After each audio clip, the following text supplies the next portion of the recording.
ओम नमो भगवते वासुदेवाय। ओम नमो भगवते वासुदेवाय। ओम नमो भगवते वासुदेवाय।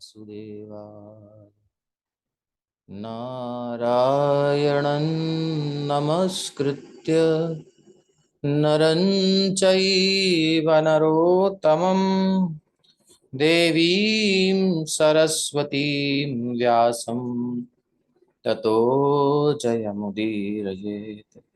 नष्टप्रायेष्वभद्रेषु नित्यं भागवत सेवया भगवत्युत्तमश्लोके भक्तिर्भवति नैष्ठिकी।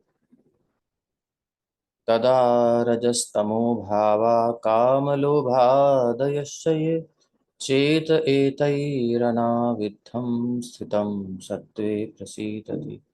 एवं प्रसन्नमनसो भगवद्भक्तियोगतः भगवत्तत्त्वविज्ञानं मुक्तसङ्गस्य जायते।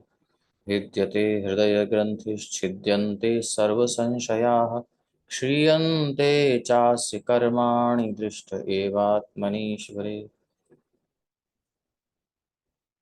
अतो वै कवयो नित्यं भक्तिं परमया मुदा वासुदेवे भगवती कुर्वन्त्यात्मप्रसादिनीं। श्रीमद्भागवत महापुराण की जय। श्री प्रभुपाद की जय। परीक्षित महाराज के बारे में प्रश्न किया था, सो उनकी चर्चा चल रही है। मातुर्गर्भगतो वीरः स तदा भृगुनन्दन ददर्श पुरुषं कश्चिद्दह्यमानोऽस्त्र तेजसा। हे भृगुपुत्र शौनक, जब महान योद्धा बालक परीक्षित अपनी माता उत्तरा के गर्भ में थे और अश्वत्थामा द्वारा छोड़े गए ब्रह्मास्त्र के ज्वलंतम ताप से पीड़ित थे, तब उन्होंने परमेश्वर को अपनी ओर आते हुए देखा।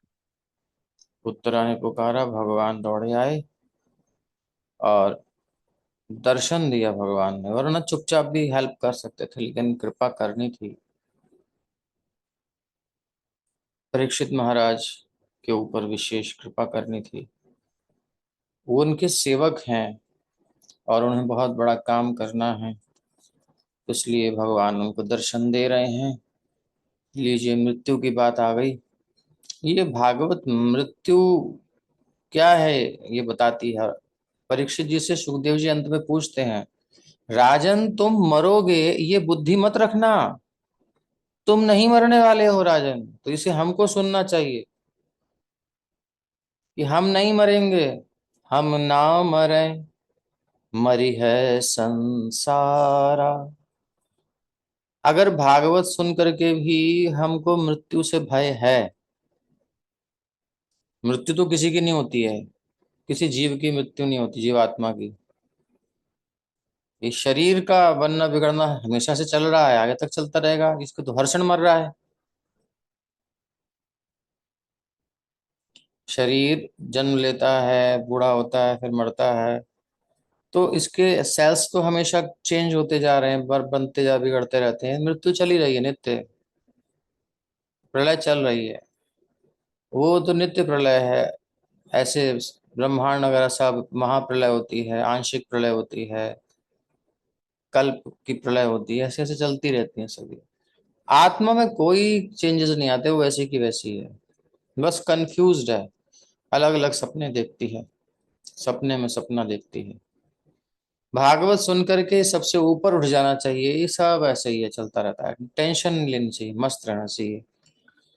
जैसे कि किसी का प्रियतम उससे वादा करके गया है कि हम तुमको ले जाएंगे, तो बस उसकी प्रतीक्षा करती है, रहती है, बोलती है, चलती है, खाती है, पीती है, लेकिन प्रियतम आएगा, मुझे लेके जाएंगे। मन वही है, यहाँ केवल काम चल रहा है। तो बस वो हमेशा दरबार पर टिकाए रहते, कब आएंगे कब आएंगे, कैसे लेके जाएंगे, क्या करेंगे, इसी में ध्यान रहता है।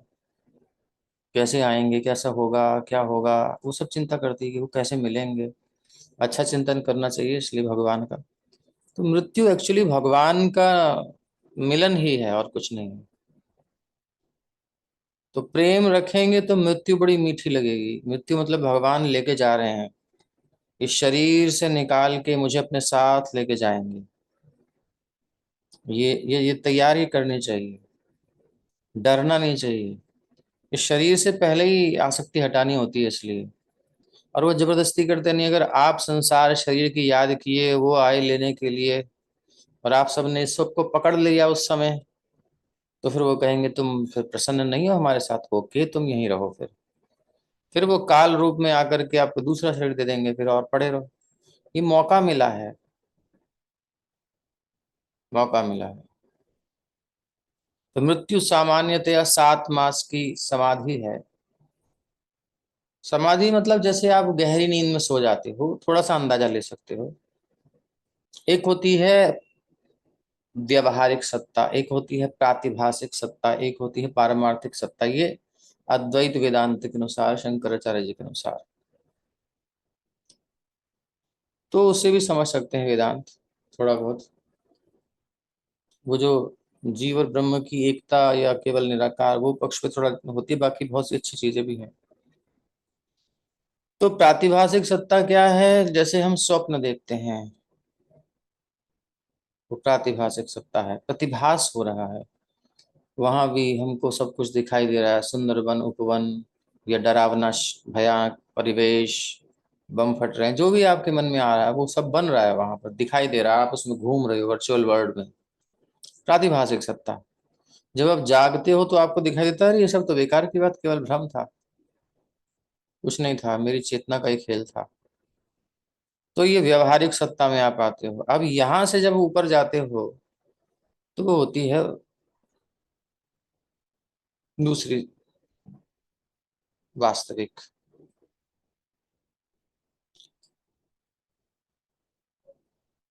तो उसका थोड़ा सा अनुभव हम कर सकते हैं। बहुत गहरी नींद जब आती है, मतलब ऐसी गहरी नींद कि आपको पता ही नहीं कहाँ है आप, लेकिन उठते हो तो बिल्कुल फ्रेश हल्का फील करते हो। कभी ऐसी नींद अब आती हो? बचपन में आई होगी या जवानी में आई होगी, जब मौज थी। उसके बाद तो आदमी इतनी टेंशन में होता, नींद कहाँ से लेगा ऐसी। ऐसी मस्त नींद जब आई हो, उस समय आपको पता नहीं दुनिया में क्या हुआ क्या नहीं हुआ, कहाँ की कहाँ पहुंच गई दुनिया। आपके तो क्या हुआ क्या हुआ, अरे तू तो होश ही नहीं है, तो सोने से मतलब है, कहाँ का कहाँ क्या हो गया। तो वो समाधि का थोड़ा सा आप अंदाजा लगा सकते हो कैसी होती है जब गहरी नींद में ये सुख है। कोई दुख पता ही नहीं चलता, घुस ही नहीं सकता वहां पर दुख। वो जो है इससे परे की स्थिति है। तो वो गेट समझ लो, उसका एक एक अंश समझ लो, या एक हवा, एक स्मेल हल्की सी समझ लो। तो मृत्यु जो होती है ना, वो सारे भौतिक अनुभवों से परे ले जाती है। मृत्यु मतलब अब सब छूट के खत्म हो जाएगा आपका। जैसे गहरी नींद में सब खत्म हो जाता है, ऐसे ही मृत्यु समय खत्म हो जाता है। सामान्यतः 7 मास की अवधि है, सामान्यतः जनरल नियम है, बट आगे ऊपर नीचे भी हो सकता है। तो उसमें क्या होता है, देखो, जीव अपने कर्म के अनुसार पिता के वीर्य के माध्यम से और माता के गर्भ में प्रवेश करता है, शरीर धारण करता है, आप सबको पता ही है। तो ये अलग अलग कर्मों के अनुसार अलग अलग शरीर मिलता है। तो जब वो सोया, वो गहरी नींद या समाधि,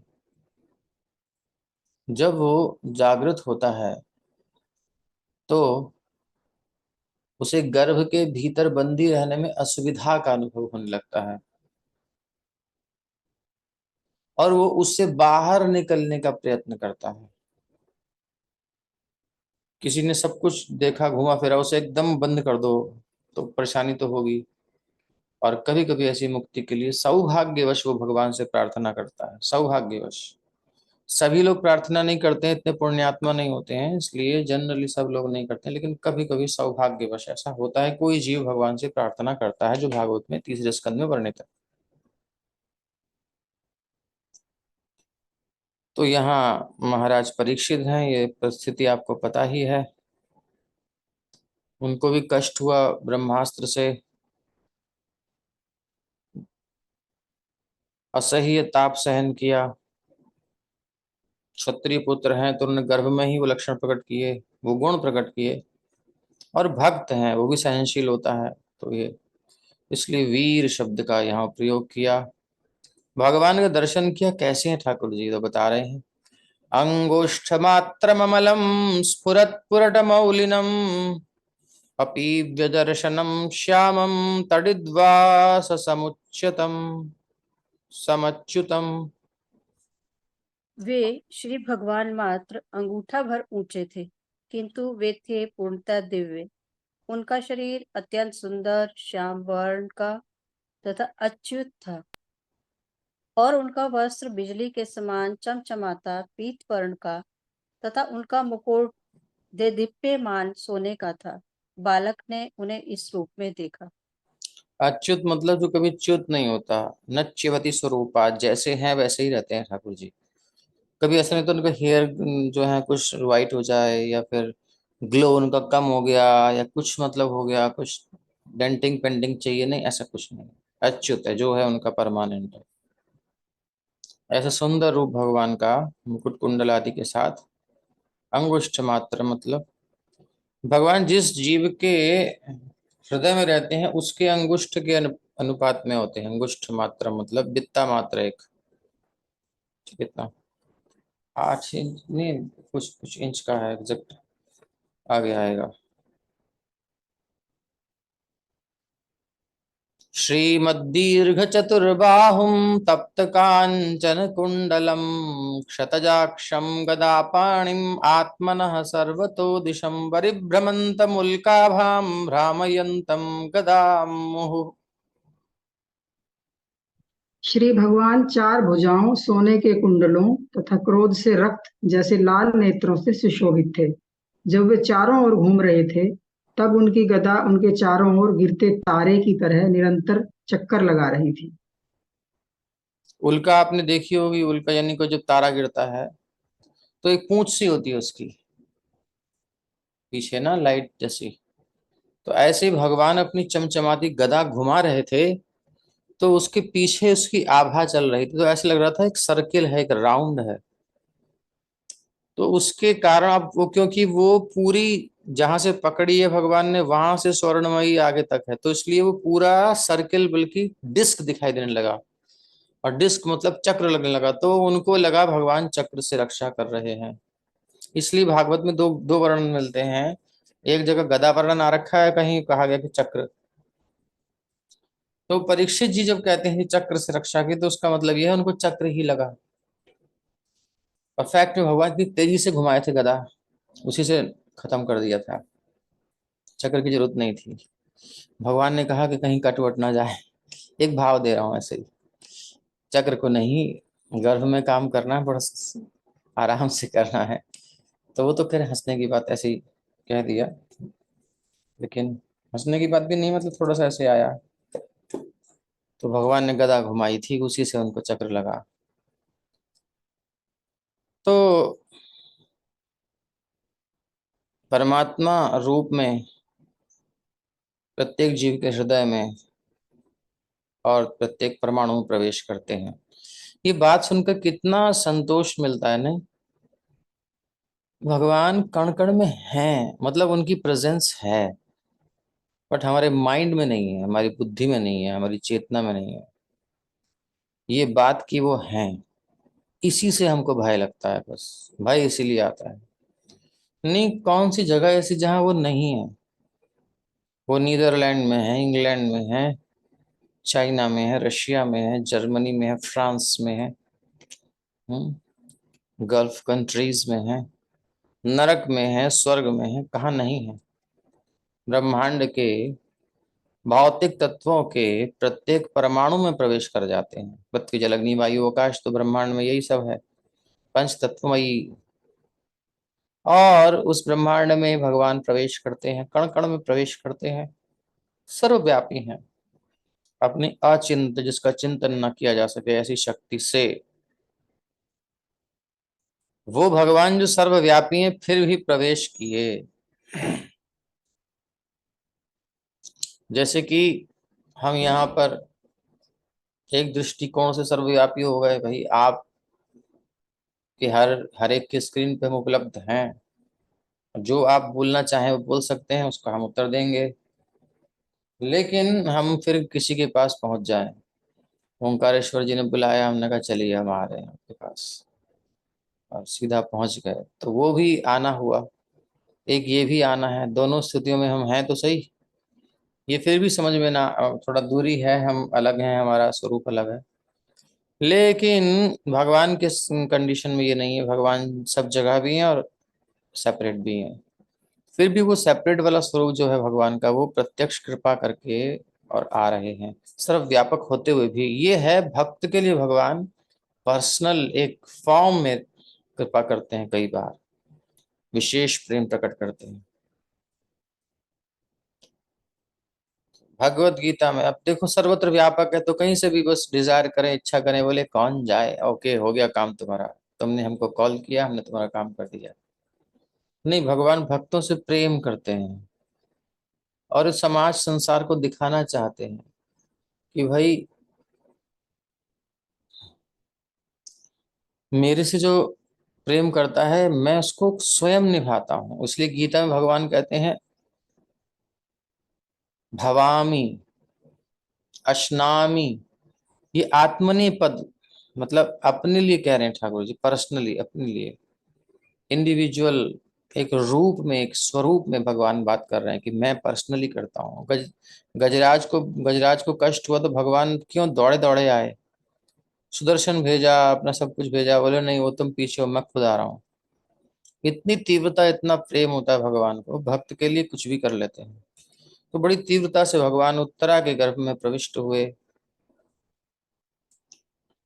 और ऐसे गर्भ में स्थापित भगवान को भीष्म पितामह स्मरण कर रहे हैं। उत्तराया अयने, उत्तरा के अयन में, अयन यानी उनके आश्रय में या गर्भ में, उनके शरीर के अंदर जो गर्भ में भगवान प्रविष्ट हुए तो उत्तरायण हो गए, और उन्हीं की प्रतीक्षा भीष्म देव करते हैं।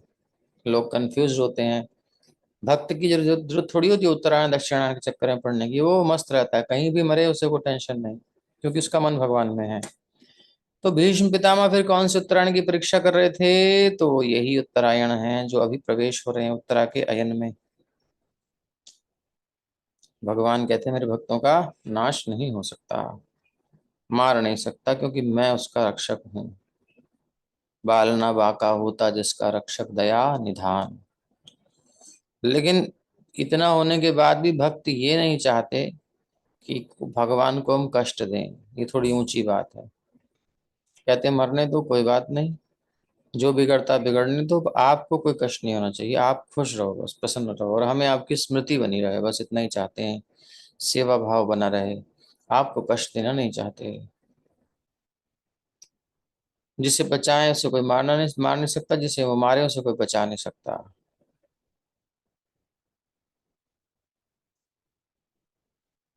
तो वो कुछ भी कर सकते हैं, कैसे भी बन सकते हैं। तो भगवान को देखना कठिन है, क्योंकि वो तो विभु हैं, हम अणु हैं। लेकिन हमारे लिए भगवान उपलब्ध होते हैं। अब विशाल कोई ब्रह्मा जी दर्शन करेंगे, ब्रह्मा जी के लिए भी उपलब्ध होंगे, हमारे लिए भी उपलब्ध होंगे। हमारी चिंतन शक्ति से परे वो कुछ भी कर सकते हैं, उतना विशाल भी हो सकते हैं, उतने लघु भी हो सकते हैं, वो मतलब अचिंत्य शक्ति है।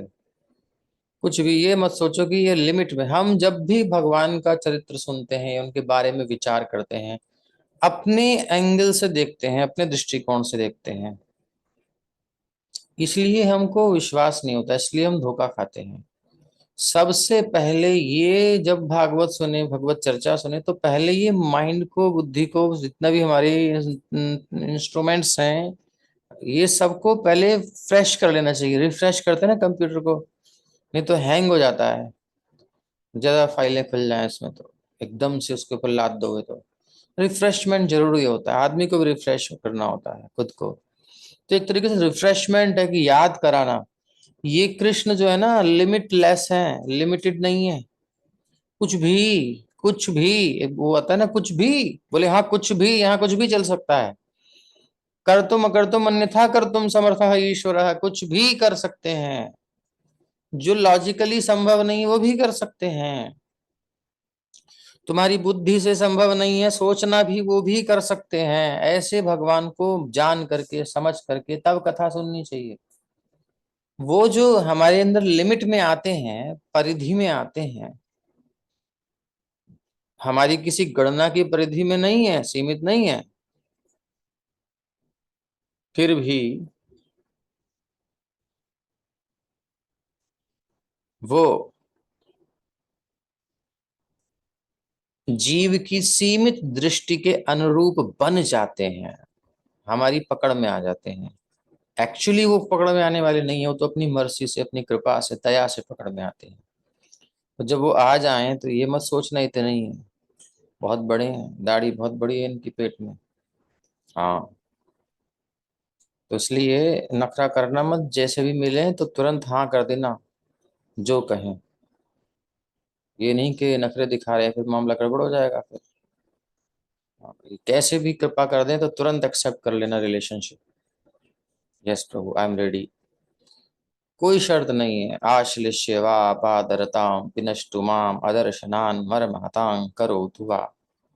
जैसी आपकी इच्छा हो, आप फ्री रहें, बस हमको बांध दीजिए अपने साथ, और कुछ नहीं।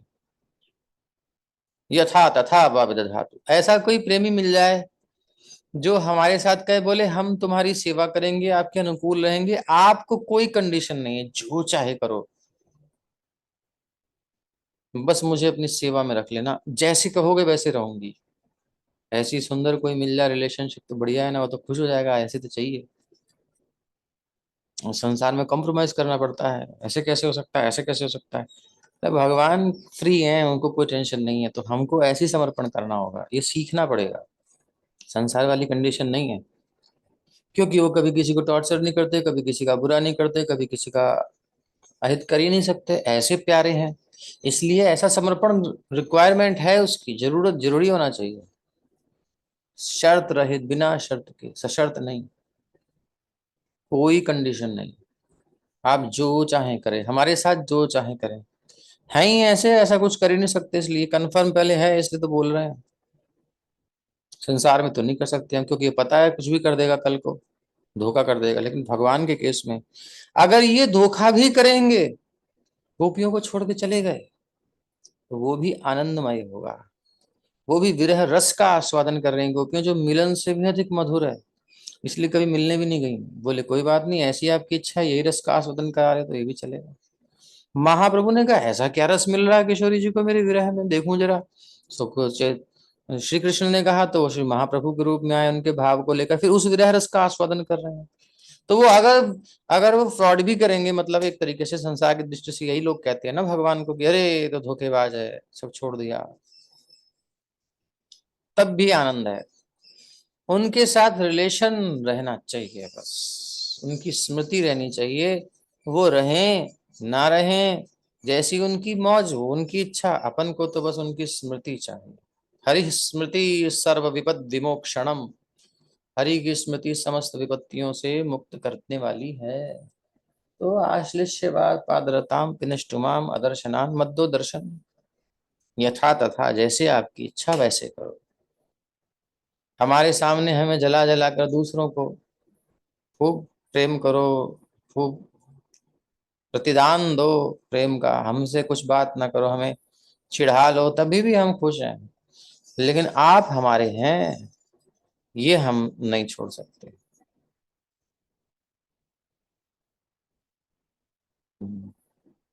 स एव ना पर मत प्राण नाथस्तु। मेरे प्राणों के नाथ आप ही हैं।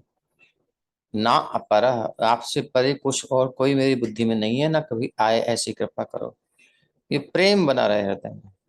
ऐसा प्रेम, ऐसा समर्पण भगवान से होना चाहिए, तो एक अलग आनंद है।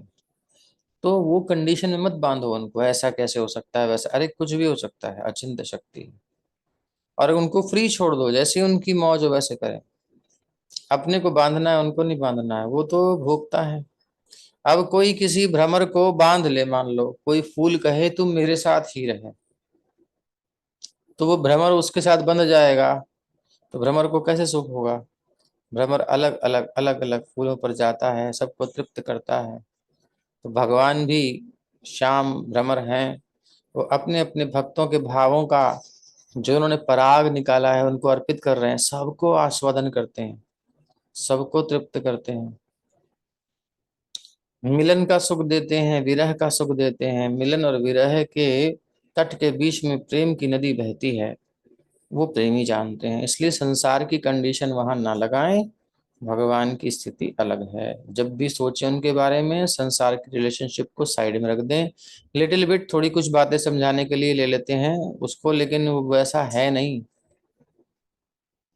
थोड़ा धक्का देने के लिए, भैया चंद्रमा कहाँ है? पानी की टंकी के ऊपर है, शर्मा जी के पानी की टंकी के ऊपर। अच्छा जी, शर्मा जी का पता है उनकी पानी की टंकी छत पर है, देख लिया, लेकिन चंद्रमा वहां नहीं है।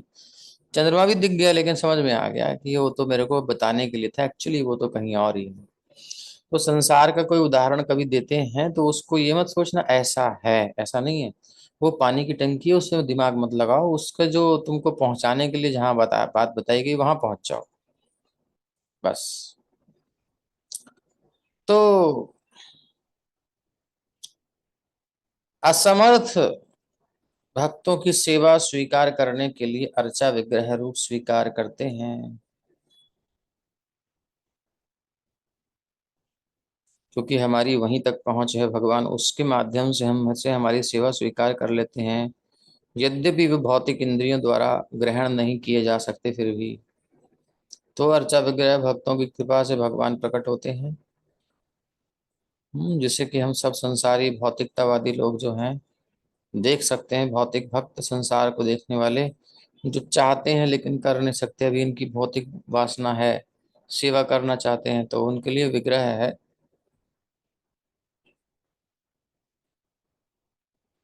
तो बड़ा सुंदर पॉइंट। यद्यपि बद्ध जीवों के लिए पदार्थ और आत्मा में काफी अंतर होता है। आत्मा और शरीर पदार्थ हमारे लिए तो दिखाई दे रहा है ना भाई, कैसे अंतर है? बोले बॉडी से आत्मा निकल गई तो बॉडी डेड बॉडी हो गई, पदार्थ हो गई है, पदार्थ में कोई रुचि नहीं रही हमारी, अलग हो गया ना। लेकिन कृष्णा के लिए ऐसा नहीं है। कृष्ण के लिए पदार्थ आत्मा एक है। अब कभी कभी भगवान का मन करता है कि ध्रुव महाराज को सशरीर बुलाया जाए, इनको शरीर छोड़ाएंगे नहीं, इनका स्पिरिचुअलाइज कर दो संसार के सामने। बोले कैसा होती है भक्ति?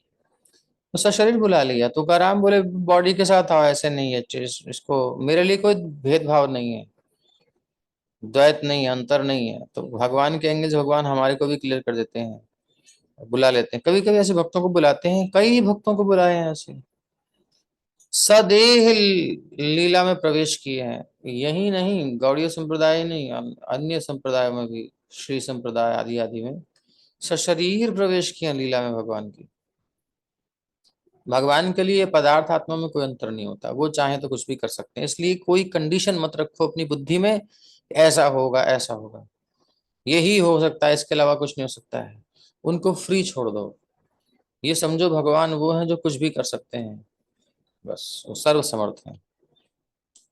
लिमिट हमारे लिए है। तो भगवान के लिए सारा अस्तित्व जो है केवल आध्यात्मिक है, यानी जब वो देखते हैं तो सब ठीक है, हम जब देखते हैं तो सब गड़बड़ दिखता है। ये है विजन। हम भोग वासना से देखते हैं और वो प्रेम पूर्वक सेवा भाव से देखते हैं। वो भक्त की सेवा करते हैं, भक्त को तृप्त करते हैं, सुख देते हैं। इसी तरह भगवान के साथ घनिष्ठ संबंध रखने वाले शुद्ध भक्त के लिए आध्यात्मिक अस्तित्व के अतिरिक्त और कुछ नहीं होता। जब तक हम भौतिक चेतना में हैं हमारे लिए भेद है। जैसे ही हम प्योर डिवोटी हो जाते हैं, भगवान के भक्त हो जाते हैं, कृष्ण कॉन्शियसनेस में आ जाते हैं, वैसे ही क्या होता है, हमारी चेतना अपलिफ्ट हो जाती है, स्पिरिचुअल प्लेटफॉर्म पर आ जाती है। Then we can see everything is connected with Krishna. Nothing, कुछ ऐसा नहीं है जो छूटा हो, उनसे अलग हो। सब भगवान के एंगल से दिखता है। जैसे अधर्म भगवान की पीठ दिखाई देता है, भक्त अधर्म में पीछे नहीं रहना चाहता ना, भगवान के सामने रहता है। तो इसलिए वो अधर्म पीठ में है तो भक्त सामने रहते हैं, इसलिए कुछ उनको नुकसान नहीं होता। लेकिन वो अधर्म को भी भगवान से कनेक्टेड देखते हैं, है ना। धर्म भगवान की छाती है, भगवान धर्म। अब पीछे क्यों जाए, क्या जरूरत पड़ी है? चोर जाता है पीछे से तो प्रेमी सामने से आता है। तो ऐसा उसको लिए भी सब आध्यात्मिक है, भगवान के लिए भी सब आध्यात्मिक है। हम जैसे लोग बीच में जो लटके पड़े हैं उनके लिए समस्या है। अस्त्र तेज स्वगदया निहारमिव गोपति विधमन्तं सन्निकर्षे पर्यैक्षत क इत्यसौ। श्री भगवान उस ब्रह्मास्त्र के तेज को विनष्ट करने में इस प्रकार संलग्न थे जिस प्रकार सूर्य ओस की एक बूंद को उड़ा देता है। वे बालक को दिखाई पड़े तो वह सोचने लगा कि वे कौन थे। हरे कृष्णा। सूर्य का प्रकाश पड़ता है, उसकी बूंद देखते देखते गायब हो जाती है। सुबह ओस होती है, आप नंगे पैर उस पर चलते हैं कभी तो, और जब आप सुबह सुबह सुबह देखोगे तो बूंदें होंगी ऊपर ऊपर। सनलाइट आई, धीरे धीरे आप देखोगे सब गायब हो गई। ऐसे भगवान उड़ा देते हैं, कष्ट को दूर कर देते हैं, पता ही नहीं चलता था कि नहीं था। अब उनको दिखाई पड़े इतने प्यारे प्यारे ठाकुर जी, तो सोच रहे हैं कौन है ये विधु। अब उनकी आंखें या उनका अंदर बालक का सब स्ट्रक्चर तो बन ही जाता है ना। तो और फिर उस समय की बात तो अलग थी, उत्तरा के गर्भ में है, कुछ साधारण तो है नहीं। भगवान जिनके लिए जा रहे हैं उनकी स्थिति क्या होगी। तो विधूय तदमेयात्मा भगवान धर्म गुब विभु मिशतो दशमासस्य तत्रैवान्तर्दधे हरिः। इस प्रकार बालक के देखते देखते प्रत्येक जीव के परमात्मा तथा धर्म के पालक पूर्ण पुरुषोत्तम भगवान, जो सारी दिशाओं में व्याप्त है, काल तथा देश की सीमाओं से परे हैं, तुरंत अंतर्धान हो गए। काम किया और भगवान हो गए अंतर्धान। इनका ये तरीका है, गोपियों को दर्शन दिया हो गए अंतर्धान। ये इनकी प्रेम की परिपाटी है। इतने प्यारे हैं, इतने प्यारे हैं। एक सुंदर सा लुक दे करके, दिखा करके, एक साइड दे करके, और फिर चले जाते हैं। याद में अपनी स्मृति दे जाते हैं। कैसी स्मृति होती है, संसार में किसी कोई स्मृति रहेगी तो दुख बढ़ेगा, हमारा जलन होती है, परेशानी होती है। और हरि की स्मृति रहती है तो हरि स्मृति सर्व विपद विमोक्षणम। इनकी स्मृति सारी विपत्तियों से मुक्त कर देती है, इसलिए स्मृति देके चले जाते हैं अपनी। तो बालक परीक्षित कोई ऐसे जीव को नहीं देख रहे थे जो देश काल से बंधा रहता है ना, जैसे हम जैसे संसारी कोई। जमीन और आसमान का अंतर, यानी बिल्कुल अपोजिट समझ लो भगवान और जीव में। जीव मतलब भौतिक स्तर में बंधा हुआ जीव, जीव उसी को कहते हैं। आत्मा जब बद्ध हो जाती है जीव कहलाती है। यहाँ पर भगवान को जो देश काल की सीमाओं से परे हैं ऐसे परम पुरुष बताया गया है। ये अंतर है, और जीव देश काल से सीमित है ना। भगवान देश काल से परे हैं, सीमा से परे हैं, असीमित हैं, ये सीमा में है। गुणात्मक दृष्टि से ये आप पढ़ ही रहे थे, पढ़ाई है आपने। तो ये डिफरेंसेस बताए गए हैं जीव और भगवान में। तो भगवान सर्वव्यापी हैं, देश काल से परे हैं, इसलिए बालक परीक्षित की माता के गर्भ में भी प्रकट हो सकते हैं। कोई उनको जरूरत नहीं कहीं से एंट्री करने की, क्योंकि उनकी सत्ता सब जगह है, वो प्रकट हो जाते हैं। अग्नि सर्वत्र व्यापक है और वो कहीं कहीं प्रकट हो जाती है। आग लग गई, कहाँ से लग गई, कहीं से आई, आई वाई नहीं। वो सर्वव्यापी है, किसी कारण से प्रकट होती है। हाथ आपका है, नॉर्मल टेम्परेचर है, घर्षण करो, देखो आग जलने लगेगा हाथ। ज्यादा घर्षण कर दोगे तो फिर जल भी जाएगा, हाँ सहा नहीं जाएगा। तो कारण से प्रकट हो गई, आपने घर घिसा उसको, एक क्रिया की, इस कारण से प्रकट हो गई। भगवान भी हैं, लेकिन भक्ति चित्त को बार बार भगवान के चरणों पर, भगवान की स्मृति से घर्षित करते हैं, घिसते हैं। हरे कृष्ण कृष्ण कृष्ण हरे हरे, हरे राम राम राम हरे हरे। जिह्वा को बार बार भगवान की सेवा में लगाते हैं, इंद्रियों को भगवान की सेवा में लगाने का प्रयास करते हैं। तो उस घर्षण से यानी भक्ति से भगवान प्रकट हो जाते हैं, जैसे अग्नि प्रकट हो जाती है। तो भक्ति से भगवान प्रकट होते हैं। भक्त्या माम अभिजानाति, भक्त्या अहम एकया ग्राह्य। तो घर में प्रकट हो गए, धर्मपालक हैं। जीव के कंडीशन में ऐसा नहीं है। अमेरिका में कोई रह रहा है, जर्मनी वाला उसको पुकारे बचाओ, अमेरिका वाला कहेगा कॉल तो कर सकता हूँ, वीडियो कॉल भी कर सकता हूँ, किसी को फोन कर सकता हूँ, लेकिन मैं नहीं आ सकता इतनी जल्दी, तुम कह रहे हो बचाओ। जब तक पहुंचूंगा तब तक तो वीजा वीजा सब देखना पड़ेगा, सब पूरा सिस्टम बनाना पड़ेगा महाराज। कितना टाइम लगेगा पता नहीं, कैसे आ जाऊं मैं, नहीं आ सकता। भगवान के कंडीशन में ये नहीं है, तुरंत। तो जो भी भगवान के शरणागत हो चुका होता है वो धर्मात्मा है।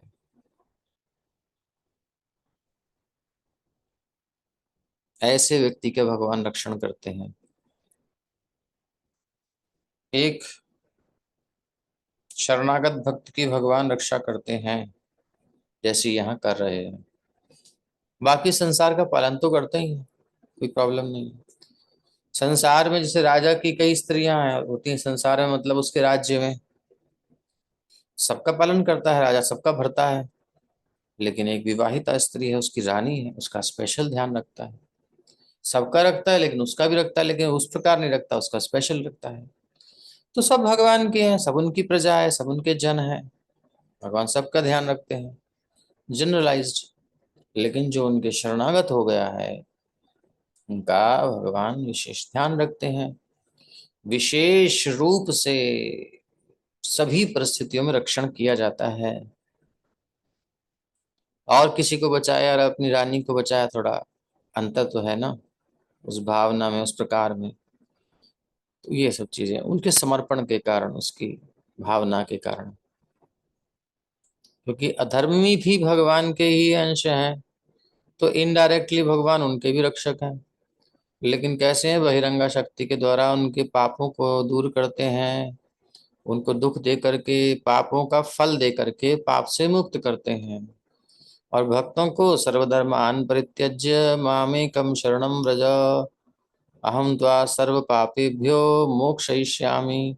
उनके हाथ से फल छीन लेते हैं और उनको नष्ट कर देते हैं।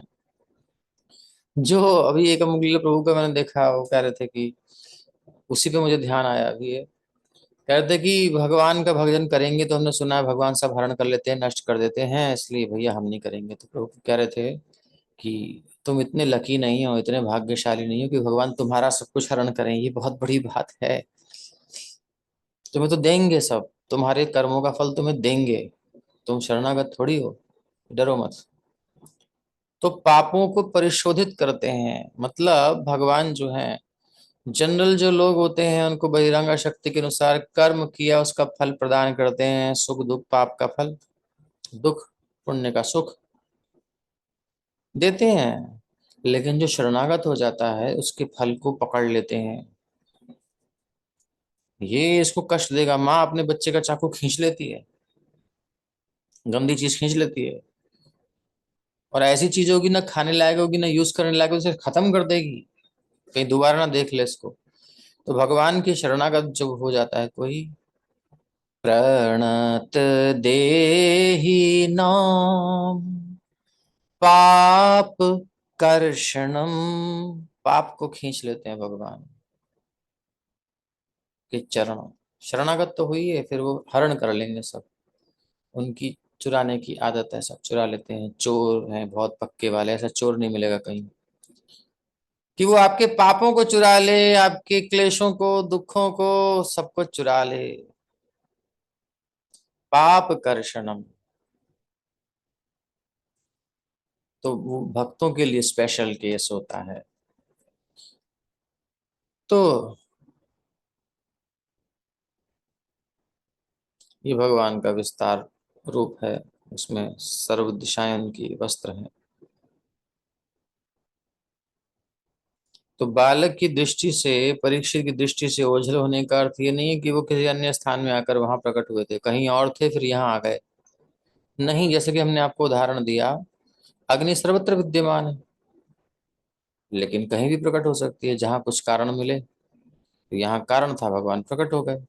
अब यही तो है ना, इसी से समझ में आता है कि भगवान एक देशीय नहीं है भैया, वो सर्वदेशीय हैं, लेकिन फिर भी एक देशीय हो जाते हैं। कैसे?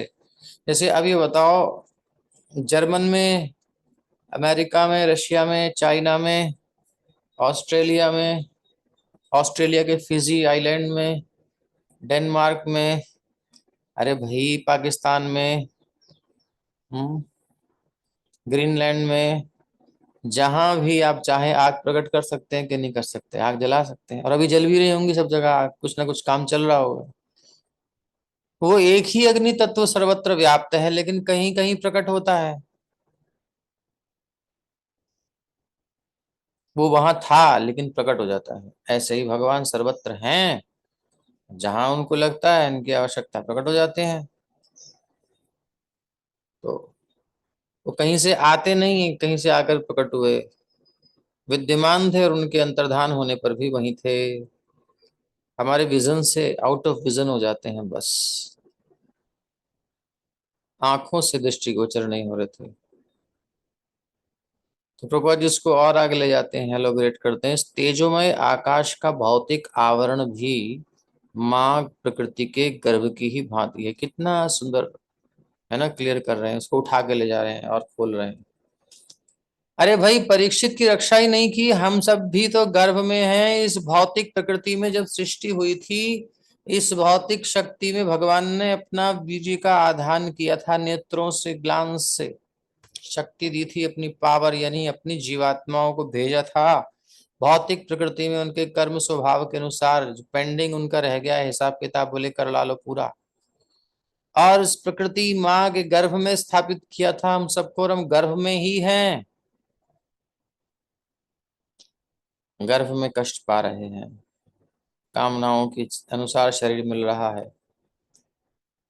तो ये तेजोमय आकाश, भौतिक आकाश का भौतिक आवरण जो है, जिसमें हम हैं अभी, माता प्रकृति के गर्भ की ही भांति है, और हम सभी जीवों के पिता भगवान द्वारा उस गर्भ में स्थापित किए गए हैं।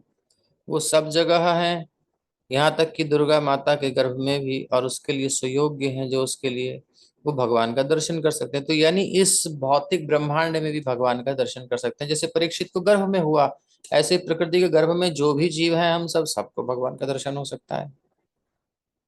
भगवान माया का स्पर्श नहीं करते, योग माया समावृता है, लेकिन दर्शन दे सकते हैं अपने प्लेन में रहते हुए। बात बड़ी सुंदर है। तो परीक्षित जी के गर्भ से और हम प्रकृति के गर्भ में एकदम सामंजस्य लेकर के प्रभुपाद ने हमको भी उस कंडीशन में लाया। तो प्रतीक्षा करो, भगवान कब आएंगे। ततः सर्व आ गए ना, ये भागवत के रूप में, बस इनको पकड़ के रखो। ततः सर्व गुणोदर के नाम के रूप में, सानुकूल ग्रहोदये यज्ञे वंशधर पांडोर्भूय पांडुरिवौजसा। तत्पश्चात जब क्रमशः सारी राशि तथा नक्षत्रों से शुभ लक्षण प्रकट हो आए, तब पांडु के उत्तराधिकारी ने जन्म लिया, जो पराक्रम में उन्हीं के समान होगा। तो जीव पर ग्रह नक्षत्रों का प्रभाव कोई कल्पना नहीं है, वास्तविकता है। आज ना बहुत सी चीजें में विलिंगली, चाह करके, जान करके, और छुपाया जा रहा है, या हमारी दृष्टि से ओझल किया जा रहा है। शुरू से चलता आ रहा है, कली काल के कारण बहुत सारे कली के चेला हैं, ये हो रहा है। बहुत सी चीजें हैं। अब राजनीतिक दृष्टिकोण, ऐतिहासिक दृष्टिकोण, शैक्षिक दृष्टिकोण, जो भी है, शिक्षा के क्षेत्र में ले लो, या इतिहास के क्षेत्र में ले लो, संस्कृति के क्षेत्र में ले लो, किसी भी क्षेत्र में ले लो, बहुत कुछ ऐसा है जो हमें पता ही नहीं। कुछ था और कुछ दिखाया जा रहा है, चल रहा है। तो विज्ञान तो बहुत सारे अभी भी हैं, लेकिन उनको प्रमोट नहीं किया जाता, जो हमारी संस्कृति के अंतर्गत सब चीजें हैं। अभी तक कोई डिपार्टमेंट नहीं था जो हमारी आयुर्वेद को प्रमोट करे। कितनी सरकारें आई गई, अभी तक हम वो झेल रहे हैं।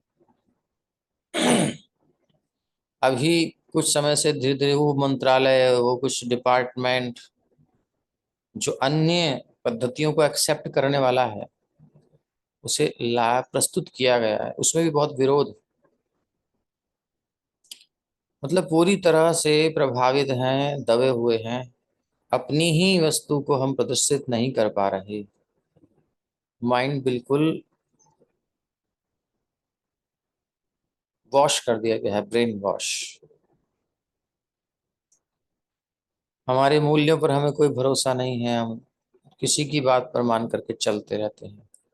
ये सब चल रहा है। जिन्होंने कुछ पढ़ा नहीं, समझा नहीं, वो उनको समझ में नहीं आता ये कैसे कह रहे हैं। वो उनके तोते पढ़ाए और बस बोलते रहते हैं। वो स्कूल कॉलेजेस में, समाज में, मीडिया वगैरह, सोशल, जहां भी दिखाया जाता है वो सब बहुत कुछ है ऐसा जो जीवन को बिल्कुल सिंप्लीफाई करके रख देता है, जो हमारी ही संस्कृति का हिस्सा है। यही सब जो भी शास्त्र वगैरह हैं हमारे, और जो हमें दिया गया है, परोसा गया है बहुत समय से, वो षड्यंत्र पूर्वक दिया गया है ताकि हम इस टेंशन में, समस्या में ही पड़े रहें और हम अपने आप दोबारा उठ ना पाए। ये जब गुलाम बनाया जाता है किसी को, उसको ब्रेन वॉश किया जाता है, उसको मजबूर किया जाता है तुम ऐसे जियो। वही रहने जी रहे हैं, वरना मौज करते। तो इसलिए मुड़ना चाहिए अपनी संस्कृति, अपने शास्त्रों की ओर, जो हमारे ऋषि मुनियों ने हमें प्रदान की है। तो ग्रह नक्षत्रों का प्रभाव कोरी कल्पना नहीं है, वास्तविकता है। जानकार कम होते जा रहे हैं, वो अलग बात है। रेखा गणित, जैसे कि हम कहते हैं रेखा गणित, ये हाथ की लकीरें हैं देख करके क्या, अरे भाई रेखा गणित तुम्हारी क्या है? रेखा से तुम बहुत कुछ कर लेते हो ना, गणित है पूरी रेखा की। ऐसे ये भी रेखा की गणित है। अब जानकार लोग जानते हैं, नहीं जानते उसके लिए बेकार है। ये सब बातें हैं।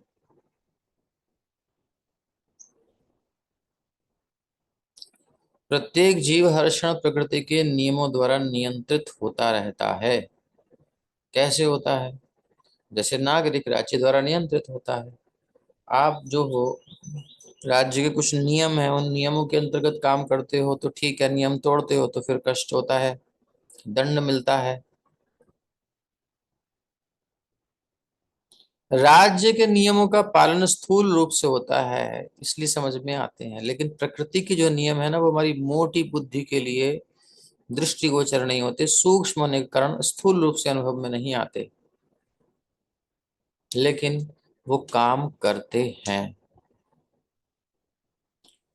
कोई भी एक्टिविटी करोगे जीवन की, उसका रिएक्शन आना ही आना है, क्रिया की प्रतिक्रिया होनी है, और वही हमें बांधती है।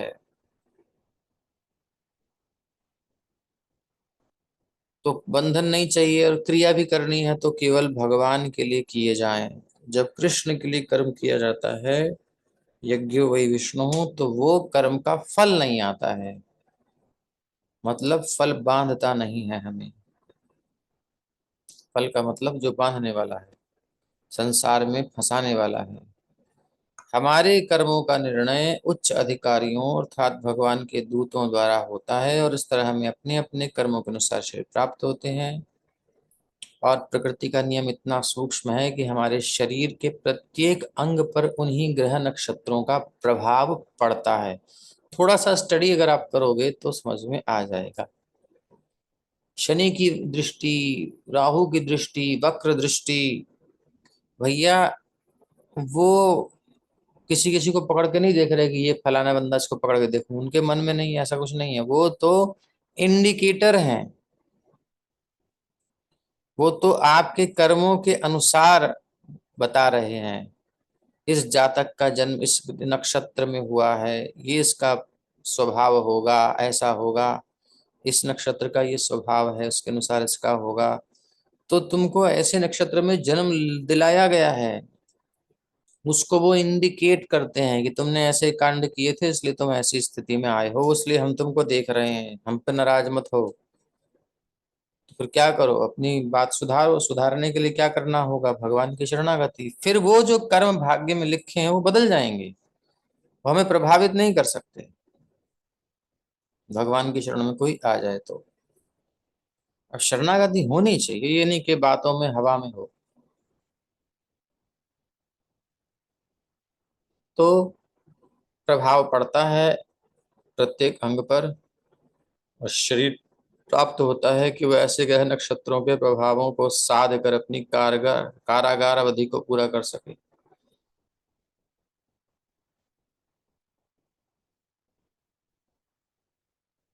भाग्य और जन्म काल के ग्रह नक्षत्रों द्वारा निर्धारित होता है मनुष्य का भाग्य उसके, और विद्वान ज्योतिषी उसकी तथ्य परक कुंडली तैयार करता है। विद्वान ज्योतिषी ये एक महान विज्ञान है, बहुत बड़ा। लेकिन आजकल यदि इसका दुरुपयोग होता है तो वो निरर्थक नहीं बन जाएगा। दुरुपयोग करने वाला कोई करे भाई, पुलिस की वर्दी में आदमी चोर लुटेरा होगा, मतलब अब कौन सी, आजकल तो ईडी ने क्या वो सब जो बन के आते हैं ना, ऐसे रेड डालने वाले बन के आते हैं नकली लोग, बिल्कुल उसी रुतबे में आएंगे और आपका आपका लूट लाट के चले जाएंगे, आप चुपचाप रहोगे, कार्ड वार्ड दिखाएंगे, सब करेंगे।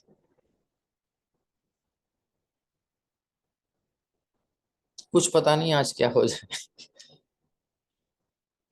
तो इसका मतलब क्या, वो जो असली जो संस्था है, जो भी कुछ है, वो बेकार हो गई क्या? वो निरर्थक नहीं हुई है, उसका मिसयूज कोई कर रहा है, फ्रॉड कर रहा है आपके साथ, तो फिर सभी फ्रॉड थोड़ी हो गए। पुलिस की वर्दी में कोई गलत काम कर देता है तो पुलिस निरर्थक थोड़ी हो गई। जज की वर्दी में कोई गलत काम करता है तो जज की जो ये पोजीशन है, जो एक सिस्टम है, वो निरर्थक थोड़ी हो गया।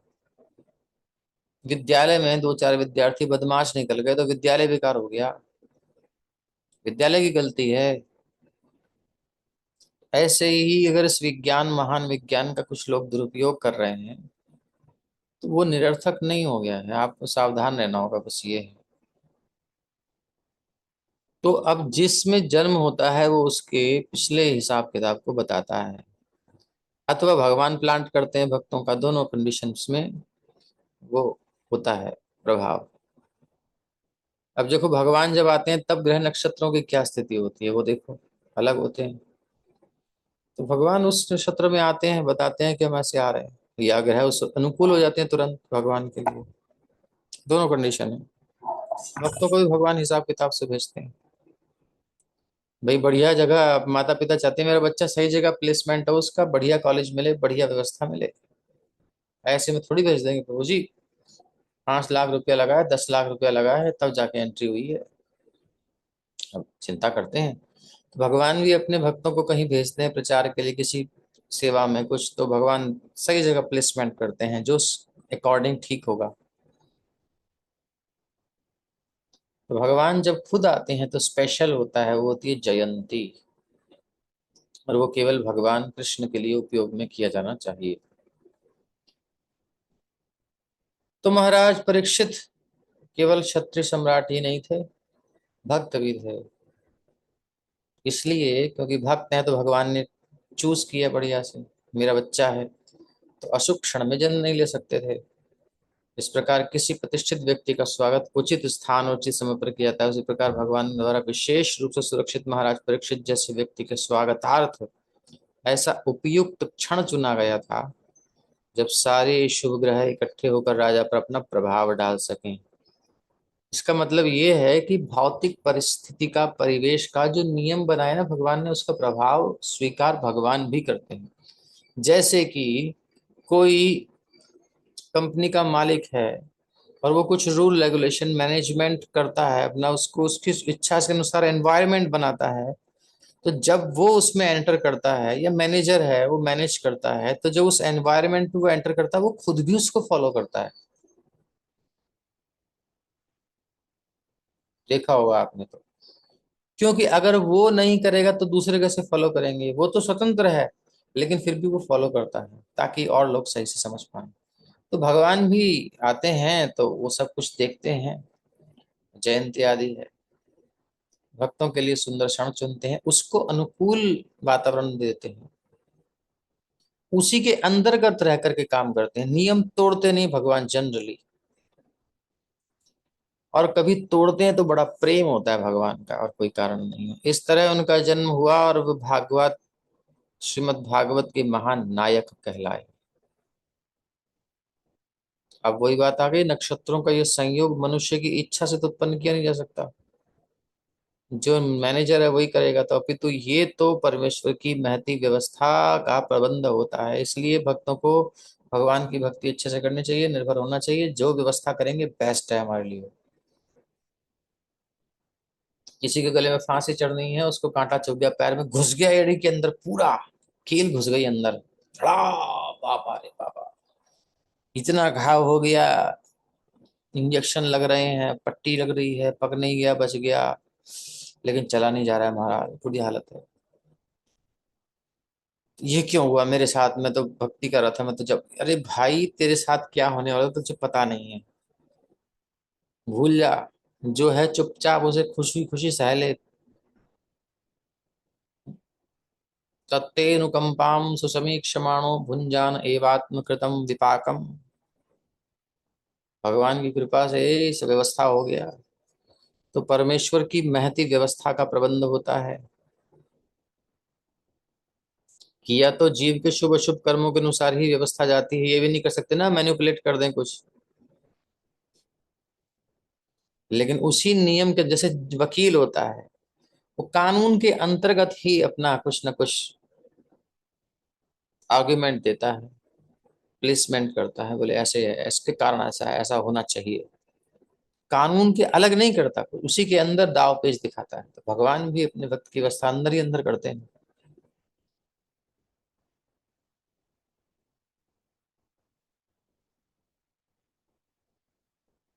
तो नक्षत्रों के शुभ प्रभावों के लिए समुचित वातावरण तैयार करने में सनातन धर्म मनुष्य का शाश्वत कर्तव्य, संप्रदाय के संस्कार अत्यंत उपयुक्त सिद्ध होते हैं, जो कि आजकल लुप्त हो रहे हैं, हो ही गए हैं। अतएव उच्च वर्णों यानी द्विजों के लिए संस्तुत गर्भाधान संस्कार, हम में से जितने भी हम पैदा हुए हैं, किसके माँ बाप ने गर्भाधान संस्कार किया था पूछ लेना, कहेंगे ये क्या होता है। कुछ संस्कारी व्यक्ति हैं जिनको पता नहीं है, लेकिन फिर भी उन्होंने कुछ नियम पालन, रिचुअल्स फॉलो किए, उसका रिजल्ट आता है, तभी कुछ पुण्यता आती है। जाने अनजाने कुछ हो जाए अलग बात है, बट कॉन्शियसली कितने हैं करने वाले। ये शुभारंभ है। पवित्र, अत्यंत पवित्र, अत्यंत बुद्धिमान श्रेणी के मनुष्य उत्पन्न होते हैं। आजकल क्यों नहीं हो रहे? लफंडरबाज गंदे गंदे हैं, बचपन से ही डांस डांस टिशू टिशू, ये वो, यानी हर चीज में एक्सपर्ट हो रहे हैं, लेकिन भक्ति में एक्सपर्ट नहीं पैदा हो रहे। क्यों? क्योंकि संस्कार ही नहीं है।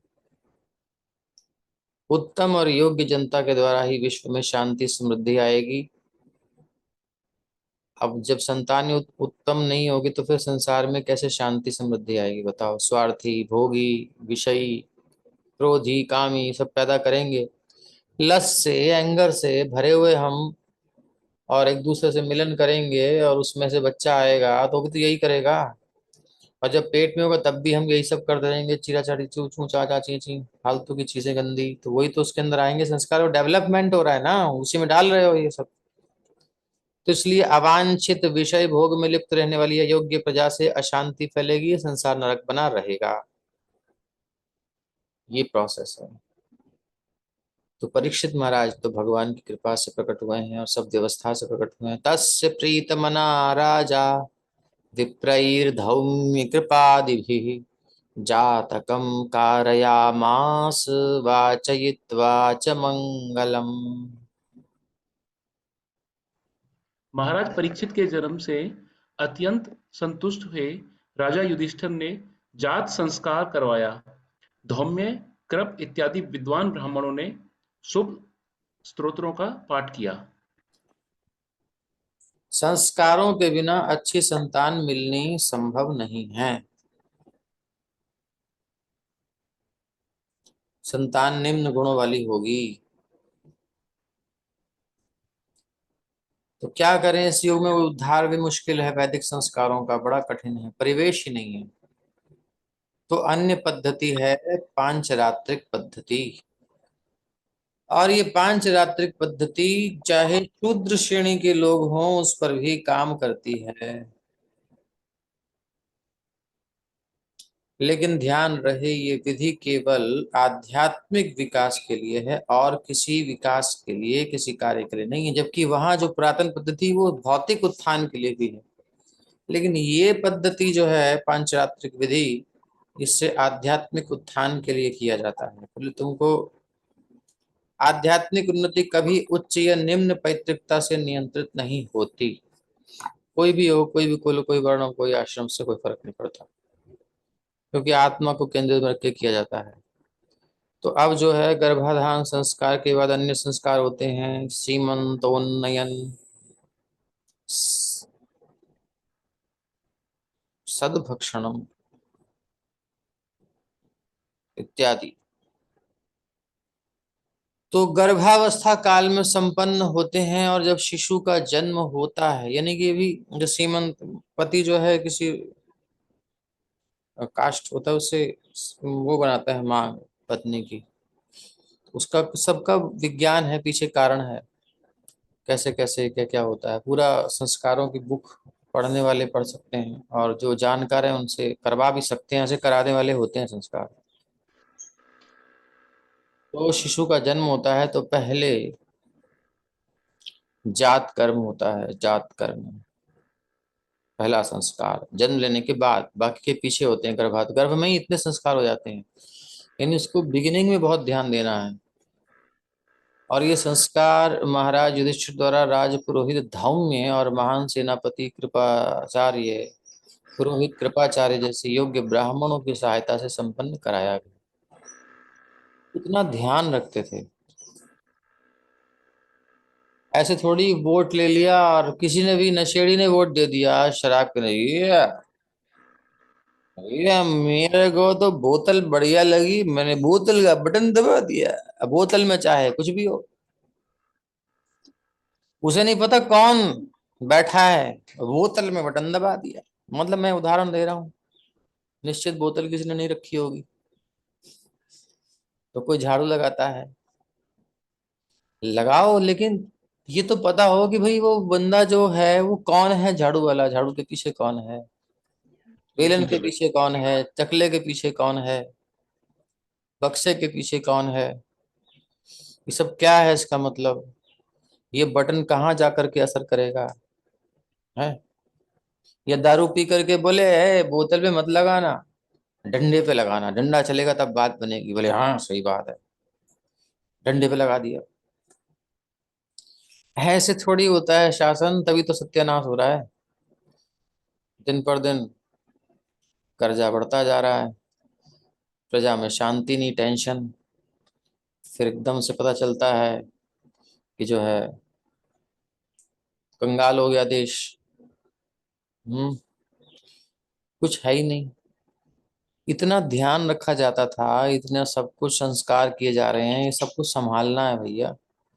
तो महाराज युधिष्ठिर ने इन दोनों विद्वान और योग्य पुरोहितों की सहायता से तमाम उत्तम ब्राह्मणों को लगाकर, खाली यही दो नहीं थे, इनके पीछे भौरी पलटन थी, उत्तम ब्राह्मण बिल्कुल, ताकि मिस्टेक ना हो कोई, वो सब संपन्न कराया। सारे संस्कार, शुद्धिकरण की विधियां, ये केवल औपचारिकताएं नहीं है, रिचुअल्स नहीं है, व्यवहारणीय है, और सफलतापूर्वक संपन्न कराए गए।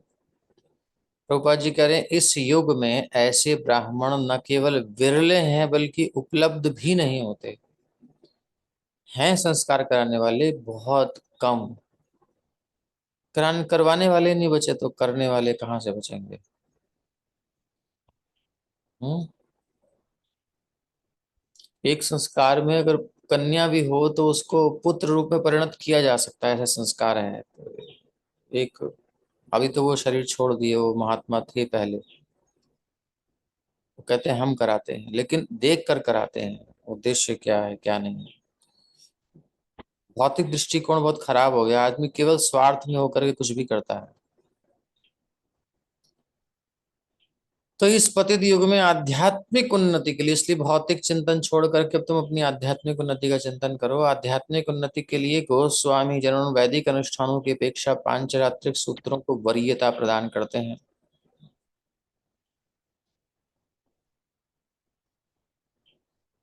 अब इनके बारे में, जन्म आदि के बारे में बताया गया, किस प्रकार से बच्चे पैदा हुए और क्या क्या हिस्ट्री है।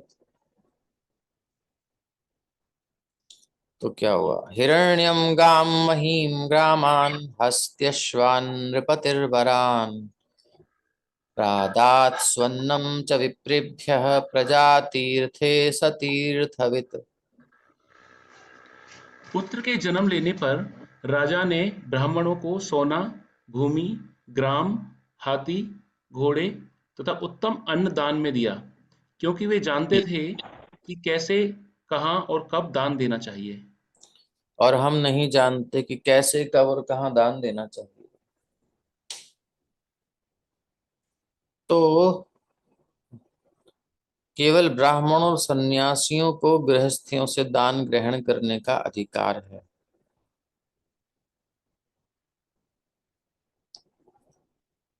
समस्त संस्कारों के विभिन्न अवसरों पर,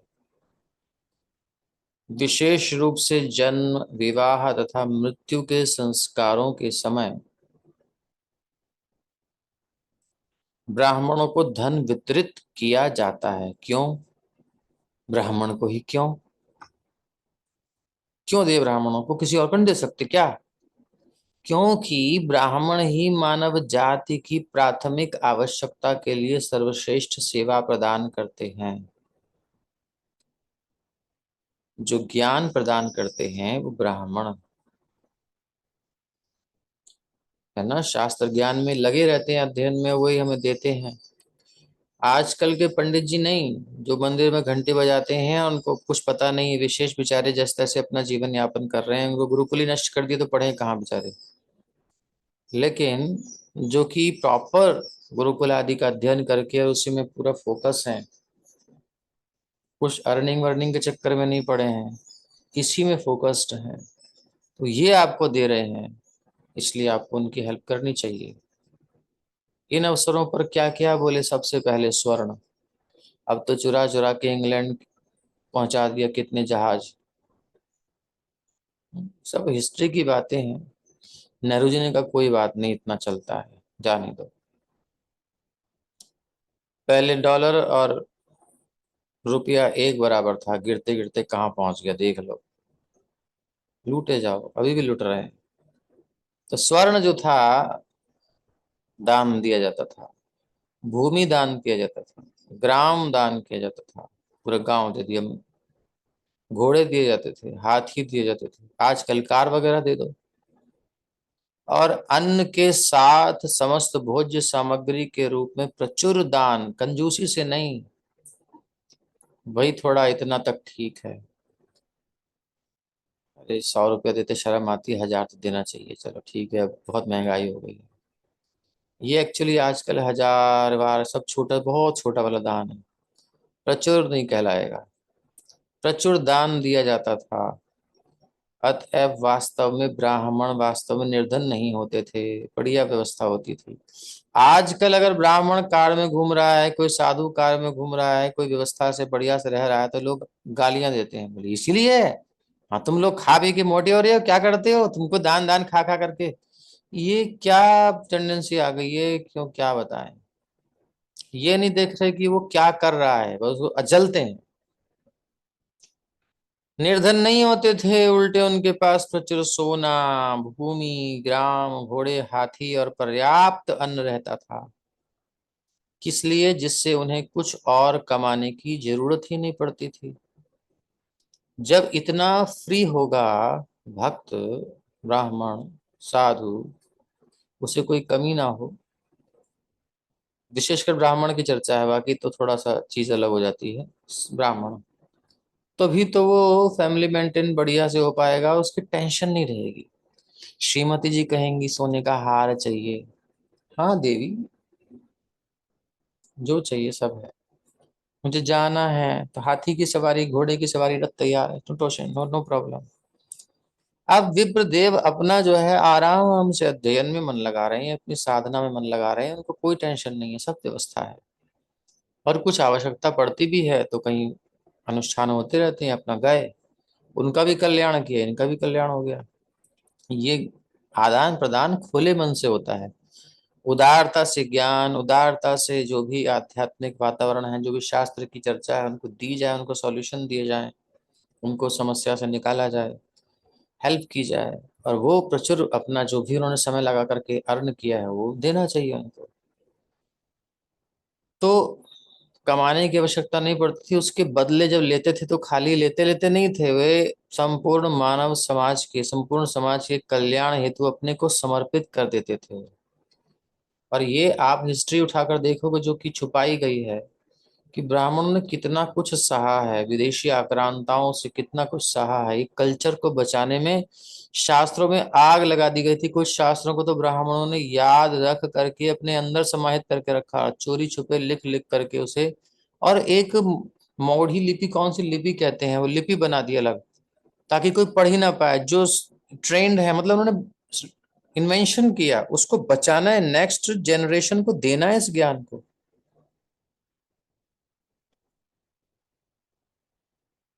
और कुछ जो है विद्याएं जो समाज में व्याप्त थी, अब जब उनको नष्ट किया गया, वह किसी के पास बचे ना, कल्चर ही नष्ट करना था ना, तो उन्होंने अपनी फैमिली में उसको सीमित कर लिया। बोले अपनी फैमिली तक तो जनरेशन को हम लेके जाएं, आगे आगे नहीं फैला सकते। उदार थे, लेकिन कंडीशन ऐसी ला दी गई, तो उनकी फैमिली में चलती आ रही कैसी कई विद्याएं आज भी हैं,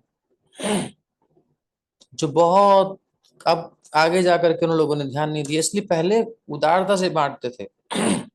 तभी तो भारत आगे था।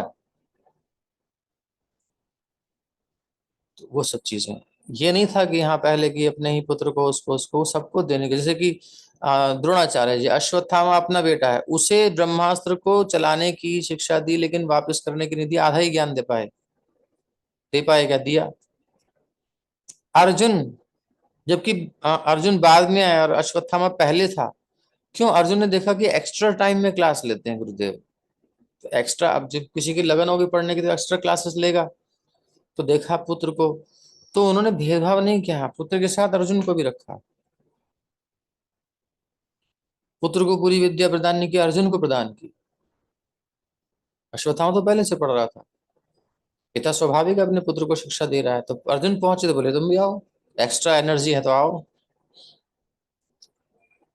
तो संहार, तभी तो अश्वत्थामा का जो उसको बुला बुला लिया वापस। तो ऐसी बहुत सी चीजें हैं जो बाद में सीमित हो गई किसी कारण से।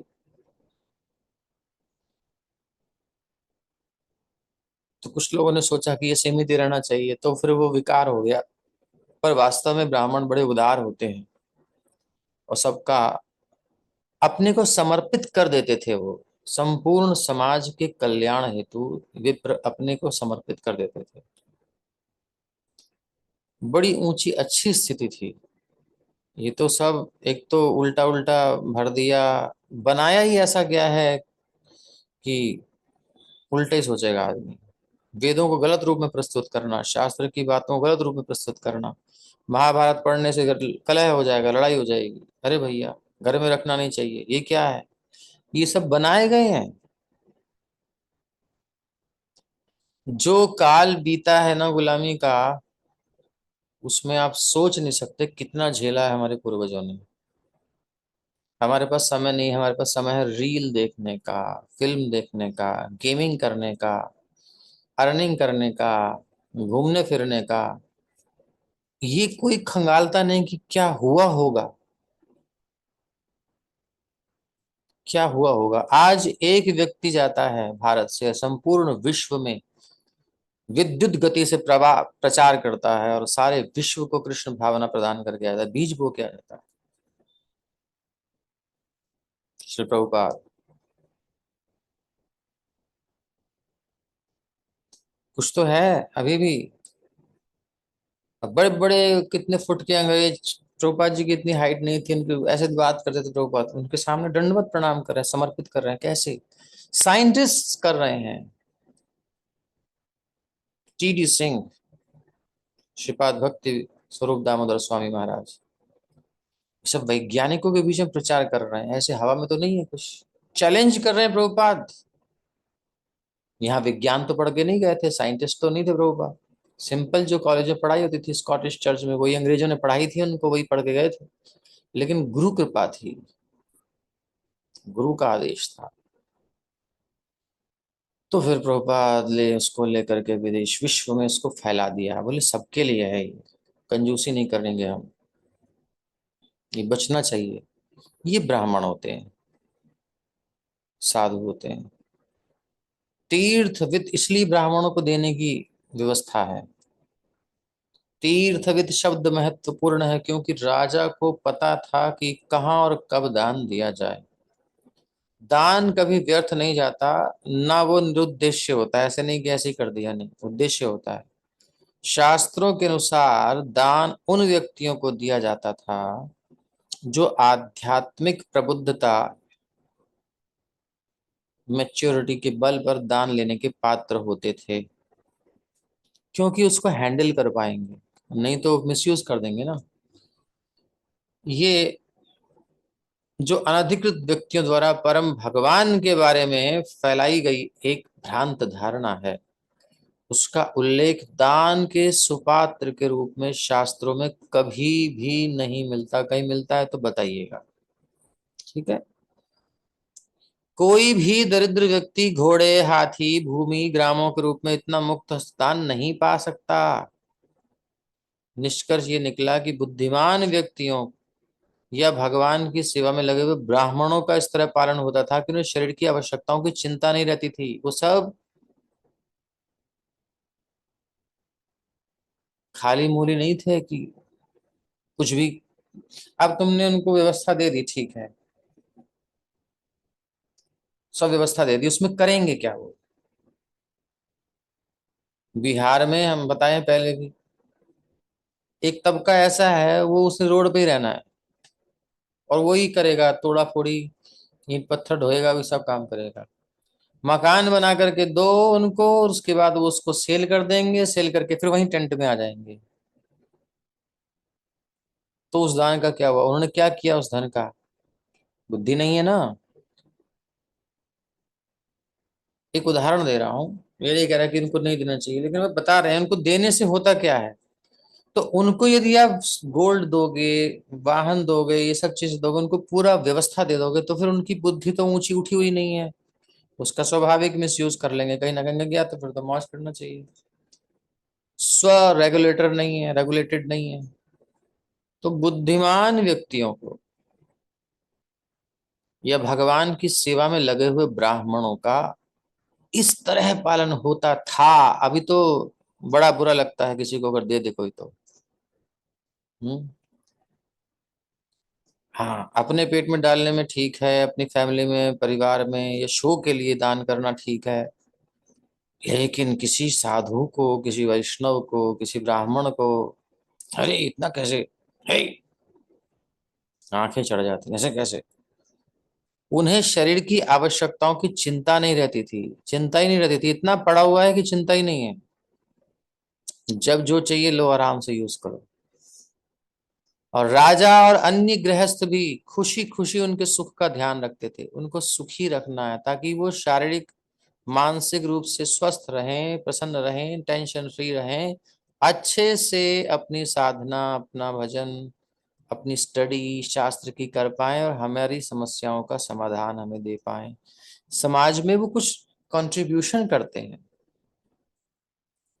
ऐसे ही नहीं है।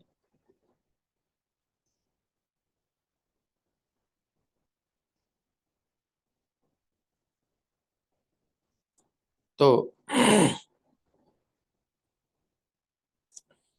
शास्त्रों का आदेश है कि जब तक शिशु नाल द्वारा माता से जुड़ा रहता है तब तक शिशु तथा माता के शरीर का एक भाग माना जाता है, यानी एक भाग ही है। जैसे हाथ है, पैर है, ऐसे वो भी एक अंग है, नाल से जुड़ा है।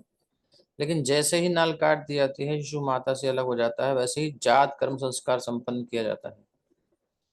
यहाँ थोड़ा कंफ्यूजन है क्योंकि हमने यही सुना है तो इसमें देखेंगे क्या है, क्योंकि मैंने यही सुना हुआ है।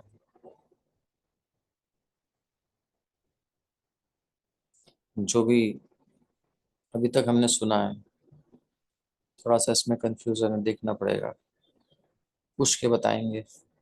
क्योंकि हमने ये सुना है कि नालोच्छेदन से पूर्व सूतक नहीं माना जाता, लेकिन यहाँ प्रभुपाद जी कह रहे हैं कि शिशु माता से विलग हो जाता है, त्यों ही नाल काटने से जात कर्म संस्कार संपन्न किया जाता है। तो उस पर थोड़ा देखना पड़ेगा, ठीक है, इसको पेंडिंग छोड़ते हैं। नवजात शिशु को देखने के लिए प्रशासी देवता, लोकपाल एवं परिवार के पूर्व पुरखे आते हैं और समाज के आध्यात्मिक विकास के लिए उचित व्यक्तियों को धन वितरित करने के लिए इस अवसर को समुचित माना जाता है। ये अवसर बहुत सुंदर है, इसलिए दान किया जाना चाहिए। हमारे यहाँ भारतीय संस्कृति में दान हर क्षण ऐसे उत्साह से दान करने वाले होते हैं, जब मौका मिले तब दान, जब मौका मिले तब देना देना देना, देने देने के ऐसे संस्कार डाल दिए हैं। इसलिए आप देखोगे तो जो इंडियन मतलब हैं, जो भारतीय संस्कृति से प्रभावित हैं, या भारतीय संस्कृति की जिनके अंदर है, वही लोग डोनेशन देते हैं ज्यादा। और लोगों को आप देखोगे डोनेशन जब तक इस संस्कृति के कांटेक्ट में नहीं आया, कठिन होता है उनका, स्पेशल पर्पस के लिए मुश्किल है उनका दान देना। वो भोग विलास में रुचि रखते हैं, अपनी व्यवस्थाओं में रुचि रखते हैं। तो आज का सत्र यही विश्राम। हरे कृष्णा। श्रीमद् भागवत महापुराण की जय। श्री प्रभुपाद की जय।